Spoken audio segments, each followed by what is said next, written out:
Hello everyone, আজকে আমি আপনাদেরকে তৈরি করে দেখাবো একটি সহজ রেসিপি।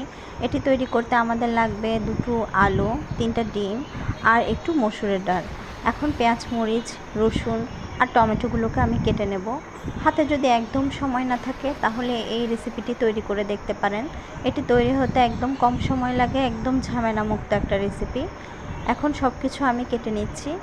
কাটা হয়ে গেলে এখন আমি আলুগুলোকে গ্রেট করে নেব। আলুগুলোকে গ্রেট করেই নিতে হবে, কেটে নিলে হবে না। গ্রেট করার পর এটাকে পানিতে ভিজিয়ে রাখতে হবে। চলে যাচ্ছি রান্নায়।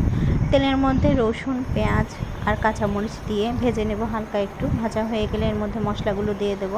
লবণ, মরিচের গুঁড়ো, হলুদ গুঁড়ো, ধনে গুঁড়ো আর জিরা গুঁড়ো দিয়ে এটাকে একটু হালকা কষায় নেব পানি দিয়ে।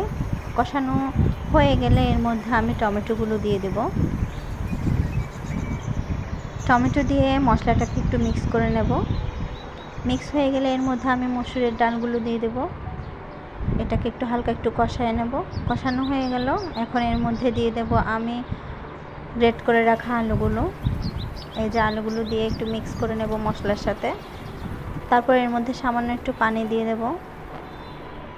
পানি দিয়ে এটাকে ঢাকনা দিয়ে কিছুক্ষণ সেদ্ধ করে নেব। আলু আর মসুরের ডাল সেদ্ধ হয়ে গেছে। এখন এর মধ্যে আমি কাঁচামরিচের ফালি দিয়ে দিলাম আর দিয়ে দিচ্ছি 3টা ডিম।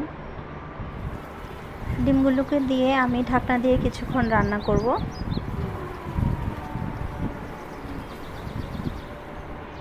এই তো ব্যাস হয়ে গেল। এখন দিয়ে দেব ধনেপাতা। এটা ফ্রোজেন ধনেপাতা, যদি ফ্রেশ ধনেপাতা দেওয়া যেত অনেক ভালো হতো। আপনাদের কাছে ফ্রেশ ধনেপাতা থাকলে তাই দেবেন। এই তো তৈরি হয়ে গেল ঝটপট সহজ রেসিপি।